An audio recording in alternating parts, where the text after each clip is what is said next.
I'm Bianca Valerio and I'm here in Munich, Germany. If I remember my history correctly, this is the cultural capital of Germany. So, we're just here for the day, and I guess I wanted to show you guys that there's a lot of things that you can do in a certain country, even for just today, and even if you have like limited time. So what we're gonna do today is we're gonna take like a rickshaw tour, which is the one on the bike. So I'm forewarning you guys already, because I know some people complain, like they say things like, oh my god, she's just focused on herself, she's barely taking photos of anything, she's hardly explaining anything. But guys, seriously, when it comes to tours like this, walking tours or whatnot, it's really pressed for time. Speaking of, after. So these girls are so cute in their little costumes, and I'm gonna have a photo with them before I explain to you what this place is. Hi, could I have a photo with you guys? Yes. Actually, can you say hi, Philippines? Hi. Can you say Philippines? Philippines. Hi, Philippines. Hi. Thank you so much. Bye. Bye. Okay.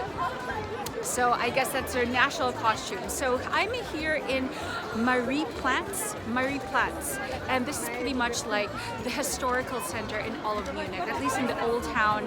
This is like the most important. Platz, I guess, is plaza. Okay, so this statue right over there with the Virgin Mary at the top, that is, I think, the Our Lady of Bavaria. So she's like kind of like watching over the city. During the war, they were so worried that it was actually going to get destroyed. So what they did is they hid actually our statue inside the church. You can see kind of like the church with those green domes over there. And then till after the war, they put it back. And then you see like a couple of angels here surrounding her.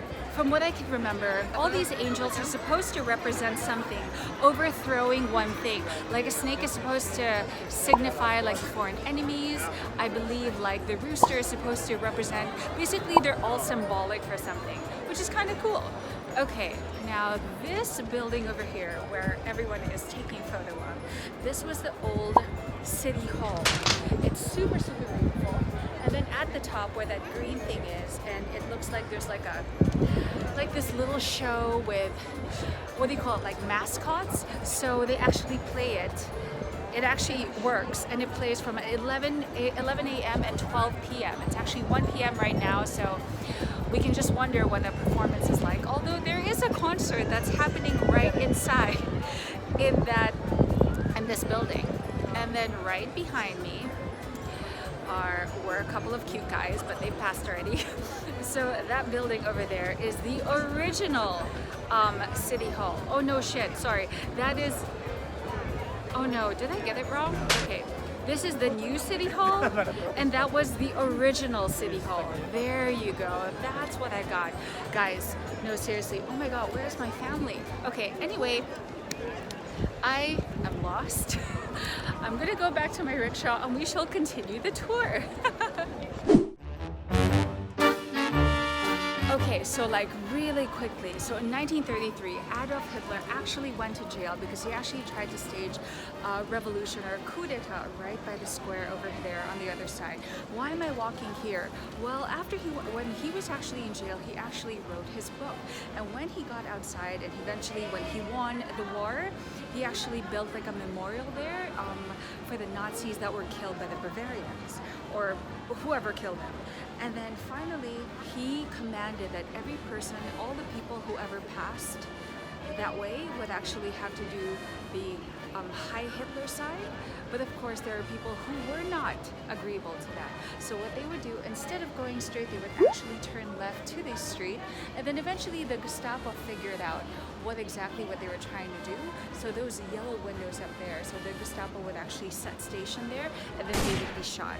Now these yellow things that you see here at the bottom floor is actually a memorial for all those people that were killed who decided to go against Hitler just by turning left. Sorry guys, I'm like a super rush. This is like a super rushed tour, so I can barely get some shots, so I hope you guys understand that. Okay, so I showed you guys that street right at the back of this plaza right here. So that's where the Jews or the people who went against Hitler would turn left instead of going straight. So Anyway, going back, when Hitler had won the war, after he had gone to jail and he wrote his book, he actually came back here. He built a Nazi memorial for all the lives that were lost during that coup d'etat that he had staged. But then, of course, that Nazi thing that memorial is gone for obvious reasons. On a lighter note, skip Hitler. So this square right here, they say that Munich is kind of like a Las Vegas because Ludwig I, he actually copied a lot of things from his travels. Like this building over here is actually an exact replica of something in Florence, and this church over here is an exact replica of something in Rome.